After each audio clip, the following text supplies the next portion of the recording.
Mengapa keyakinan bahwa Allah ada di mana-mana adalah keyakinan menyimpang? Ya karena Allah mengatakan dia berada di atas, jemaah. Kalau Allah menyebutkan dirinya ada di mana-mana, kita pun akan beriman. Sebagian orang berdalil dengan riwayat Ali bin Abi Thalib yang riwayat itu nggak ada dasarnya. Riwayat itu dhaif, bahkan bisa jadi palsu.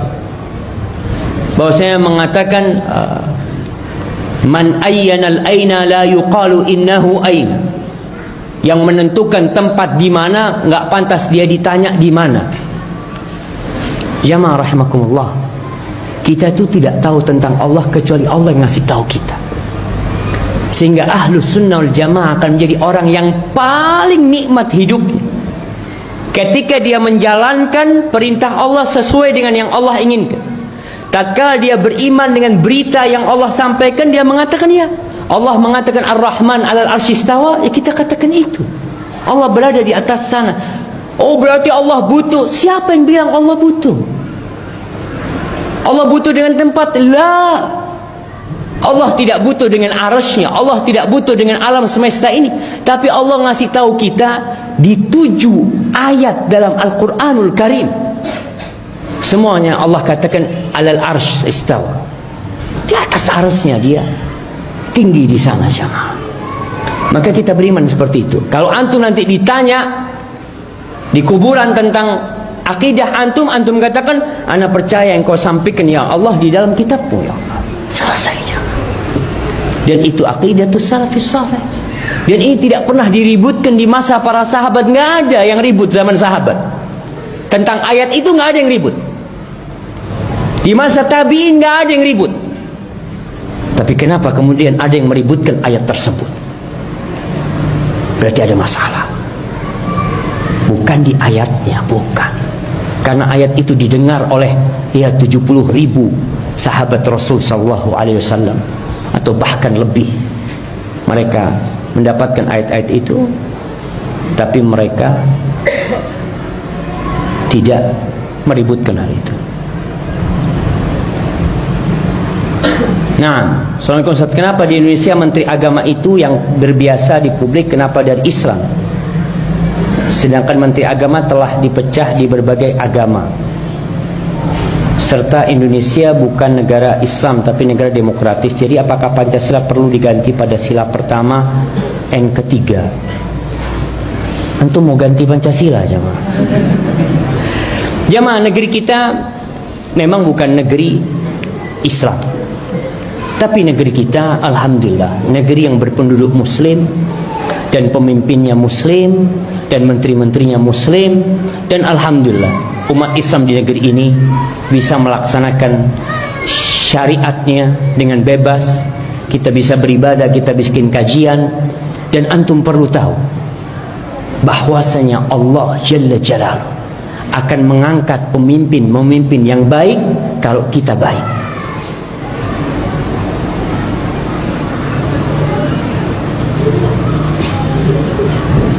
إيش تريد أنت؟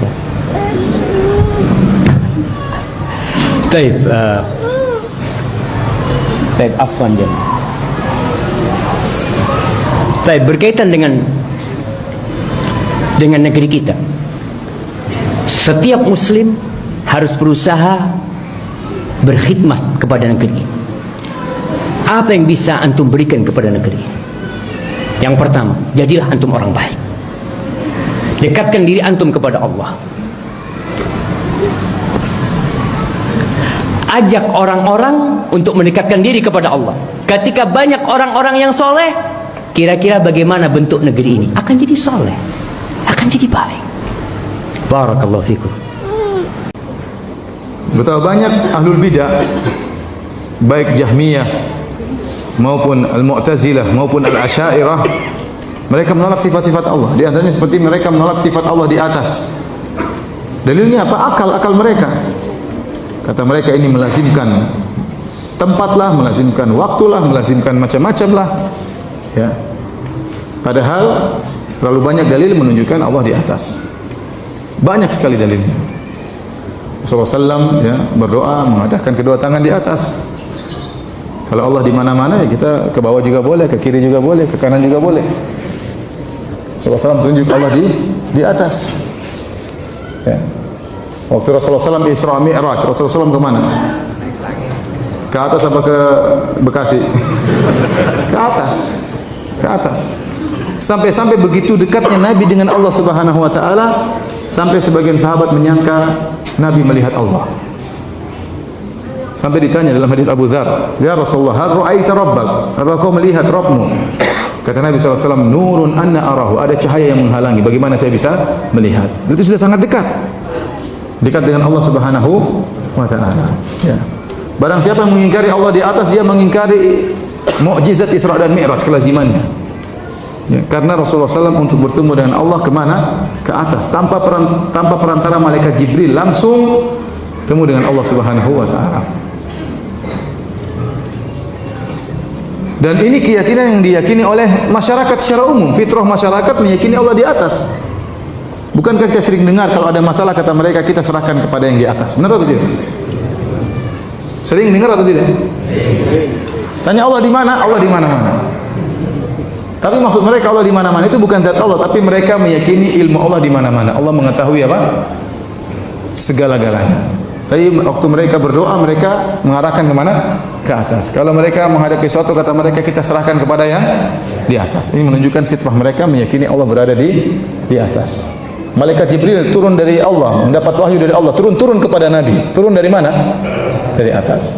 Allah mengatakan tentang Nabi Isa, "Barrafa'ahu Allah ilaih." Kata Allah, "Wa ma qataluhu wa ma salabuhu." Mereka tidak pernah membunuh Nabi Isa, mereka tidak pernah menyalib Nabi Isa. Kata Allah, "Barrafa'ahu Allah ilaih." Tapi Allah angkat Nabi Isa ke Allah. Angkat itu ke mana? Apa ada angkat ke bawah? Terlalu banyak dalilnya. Ya. Tanzilul kitab, Al-Quran turun dari atas, terlalu banyak. Malaikat naik dari atas turun ke bawah, lapor kepada Allah naik ke atas, amalan-amalan diangkat ke atas, terlalu banyak dalilnya. Ratusan dalil kemudian dibantah dengan otak bahwasanya Allah tidak di atas. Ya. Taib. Mereka yang menolak Allah di atas, dalil mereka apa? Otak, akal.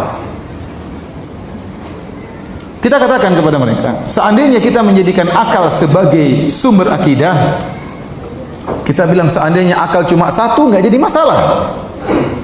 Semua akal manusia modern cuma satu, nggak apa-apa mungkin kita jadikan akal sebagai sumber akidah.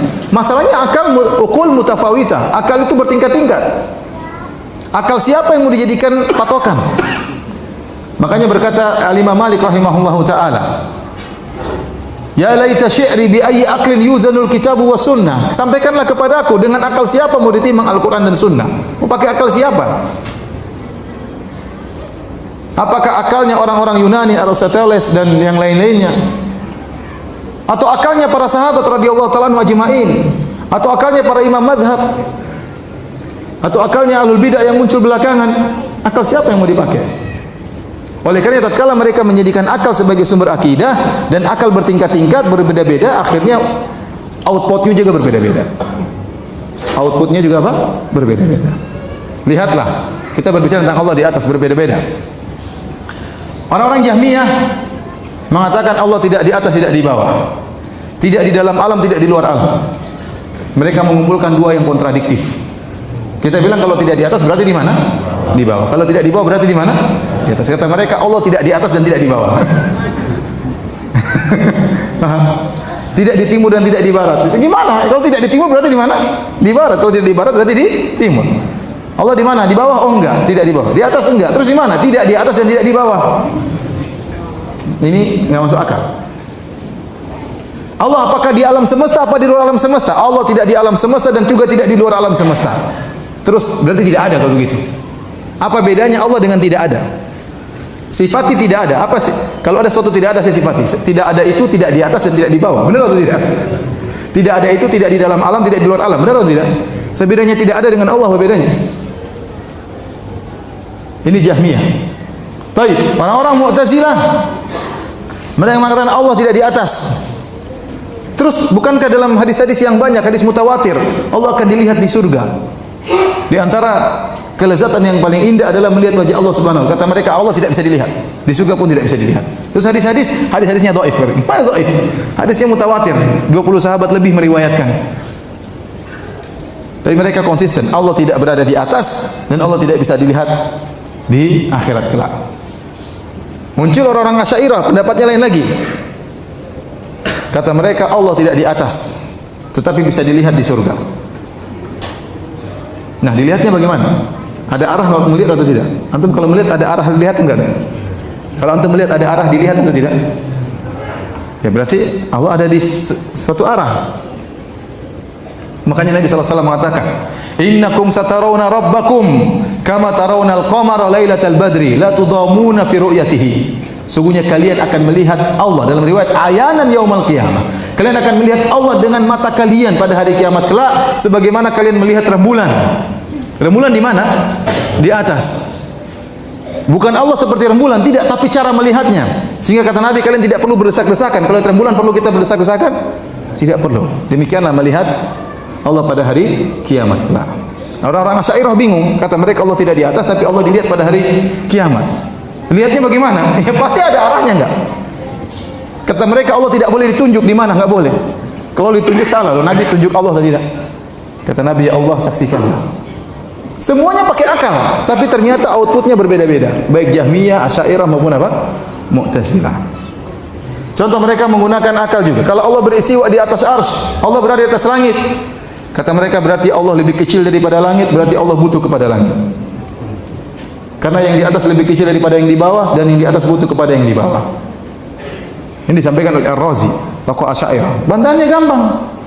Tidak semua yang di atas berarti lebih kecil daripada yang di bawah, dan tidak semua di atas pasti butuh kepada yang di bawah. Contohnya langit dan bumi. Yang lebih di atas mana? Langit atau bumi?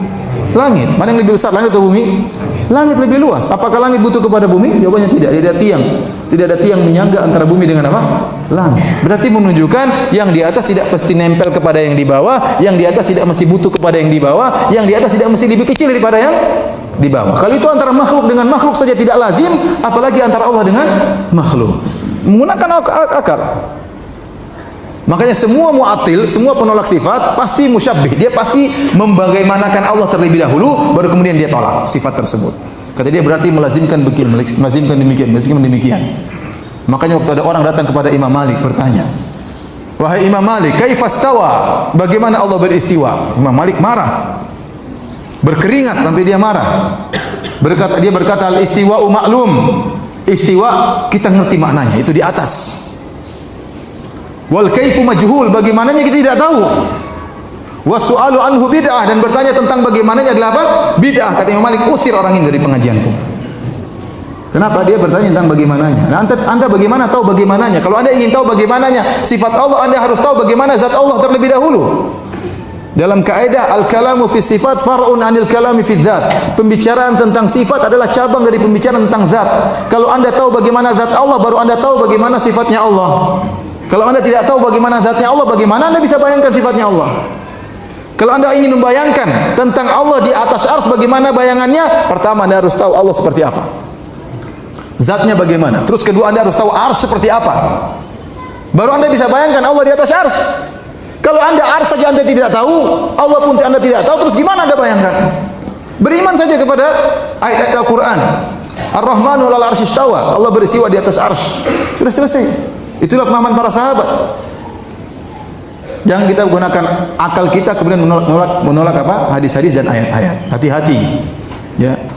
Tatkala kita berpegang kepada akal, akhirnya macam-macam akhirnya penafsiran karena akal berbeda-beda. Ya, karena akal berbeda-beda. Oleh karenanya hadirin dan hadirat yang dirahmati Allah Subhanahu wa taala, dalam masalah akidah kita ya di antara cara yang keliru menjadikan akal sebagai sumber akidah. Aamintum man fis sama. Apakah kamu iman man fis sama? Ayyursila alaikum hasiba. Yang jelas Allah resminya istilahkan zatnya itu man fis sama. Zat yang ada di langit. Istilah resminya arsy juga di atas langit. Ar-Rahmanu 'alal arsy. Kemudian kita di internal Islam menjelaskan Allah itu tidak butuh tempat. Oke, benar itu. Karena tidak butuh tempat, Allah itu khalik, tempat itu makhluk. Tentu khalik tidak butuh makhluk.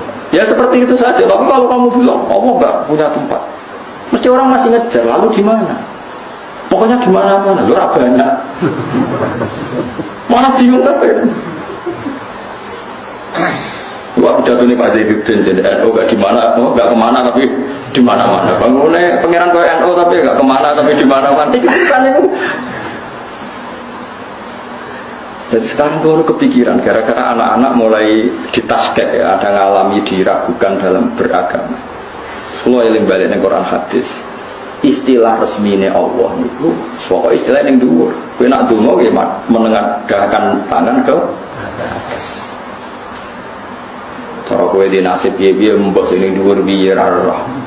Nang Jawa mbok sing ngecat lopok, malah pengiran kok ngecat barang malah repot. Pokoknya sementing kowe ngelafat sing nunjukno takzim. Saya ulang lagi, sementing kamu mensifati Tuhan yang menunjukkan takzim. Orang sanggup mafhum kalau Tuhan di atas berarti bertempat, kalau bertempat berarti butuh tempat, kalau butuh tempat berarti orang istighna, berarti orang qiyamuhu. Jadi orang kowe tau ngaji kan, ini bakas wong ra tau ngaji. Soalnya kok bakas sing jelimet-jelimet. Mulane kula suwun, Allah nak nerangno date ya sederhana. Amin tu man fis sama, amin tu man fis. Wa huwal ladzi fis samai ilahu wa fil ardi ilah. Kadang awan nerangno wa huwa fis samawati wa fil. Jadi Allah itu ya biasa saja. Aku yo ono. Anakku yo ning langit, aku yo ono ning bumi. Tapi aku itu sito, kul wawaw ahad. Ya sudah seperti itu. Jadi kalau dicoba tenan waduh. Kalau harus suwi aku pikiran, kalau tahu kita suaras. Kalau lebih keadaan ini SMP ini ya kepikiran juga. Allah itu gimana? Sekolah yang hadis bahwa ada amat ditanya Nabi untuk ngetes dia mukmin dah. Ketika ditanya aina Allah, fa asyarat ila sama Nabi dibenarkan. Ya sama Nabi nopo dibenarkan bahwa Allah itu di atas. Tapi kira usah mikir lalu Allah duduk di kursi. Kursinya itu dari singgasana gini terus buleten itu serasa mikir. Nah Imam Ghazali yang mikir gampang. Aras itu diciptakan Allah, kursi juga diciptakan Allah. Kalau diciptakan berarti aras dan kursi yang butuh kudrohnya Allah, bukan kudrohnya Allah yang butuh kursi yang aras. Ya semua biasa aja, harus ribet. Aras masih kondangnya kayak ngono diciptakan, kursi ya diciptakan. Nah, bangsa di itu pokoknya di itu objek. Daripada kayak mulai Allah ada di mana-mana, terus cilik-cilik mana takut banyak, malah disimpul loh. Benar. Kalau di mana-mana udah nyimpul nih. Kalau gitu malah ribet mana ya? Ya orang tak tahu malah bingung nona. Allah ada di hati, baru saya malah repot mana. Nah makanya Allah sekarang mensifati dirinya sanad Quran era sanad semacam-macam. Allah itu sapa zat yang menciptakan langit bumi. Allah itu siapa yang bikin bainal bahraini hajiz. Allah itu siapa yang yujibul muttarra idza da'a. Allah itu siapa yang wayaksifus su. Ya sudah seperti itu saja. Jadi menerangkan Allah itu terangkan lewat reputasi Tuhan atau ahwal ya atau af'alullah bahwa Allah itu yang menciptakan langit bumi yang ya sudah seperti itu. Hindari ngomong Allah sing mengarah ke hulul dan jihad bahwa Allah itu butuh tempat. Saya ulang lagi, Nabi jadi Nabi itu 23 tahun. Itu yang menyokong beliau jadi Nabi itu orang Nasrani dan orang Yahudi. Karena itu satu-satunya perangkat yang harus dipakai. NU belum ada, sama nggak usah GR bela Nabi. NU pas itu belum ada. Maulid Nabi itu yang kangelan itu Abu Lahab, bukan pengurus NU. Sampai sekarang dalil Maulid itu masih pakai Abu Lahab. Jadi ini ya NU itu termasuk organisasi yang luar biasa. Abu Lahab itu jadi dalil. Jadi Abu Lahab dengar kalau iparnya Abu Lahab itu iparnya Aminah, iparnya Sayyidah siapa? Dengar Aminah lahir nggak punya suami, saking senengnya candalemnya beliau namanya Suwaibah itu dimerdekakan. Ya setidaknya untuk hari Senin tak sebut beliau lah, karena pas soleh. Nanti Selasa Rabu sudah enggak. Itu dimerdekakan. Saya yang kiai kecil saja nggak bayangkan kalau pagi-pagi tidak punya anak dalam yang bikin kopi siapa, yang mencucikan siapa, yang nyapu rumah siapa. Tapi Abu Lahab saking senengnya punya ponakan itu dikasihkan. Sudah Suwaibah kamu pakai saja. Sudah biar melayani kamu, ngurusin kamu. Jadi saya bayangkan hari itu Abu Lahab itu mungkin bikin kopi sendiri, nyapu sendiri demi. Nah itu sama Allah dikenang. kenang, sehingga yukhaffafu anhul adzabu yaumal isnan, itu masyhur. Idza kana hadza kafiron ja'a dhammuhu bi tabbat yadahu fil jahimi muhal lada ata annahu fi yaumil isnaini daiman yukhaffafu anhu lisururi bi ahmada famadhannu bil abdil ladzi kana umruhu bi ahmada masruran wa mata muwahhida. Ini Abu Lahab yang kafir, hormat Maulidur Rasul saja dapat takhfiful adab, apalagi yang mukmin. Jadi itu satu-satunya dalil maulid, itu dalilnya Abu Lahab. Ya makanya terus kita itu dibully sama kelompok sebelah, dalil kok Abu Lahab. Tapi saya pastikan awal Islam itu yang menjadi perangkat nubuwah itu hanya Yahudi dan Nasrani. Karena yang lainnya nggak tahu Nabi itu apa. Saya beri sedikit cerita, Nabi itu umur anggap saja kita ikut kaul yang 12 tahun saja. Sebetulnya ada beberapa perdebatan, yang bilang 9, ada yang bilang 12. Tapi yang debat tidak usah didengerin, sama-sama nggak tahu kok ngotot. Kadang orang debat ya lucu, sama-sama nggak tahu kok ngotot. Anggap saja 12. Nabi datang ke Syam. Syam itu ya sekitar Syria, Lebanon, Palestina, itu Syam. Itu pertama yang tahu kalau beliau Nabi itu ya rohib.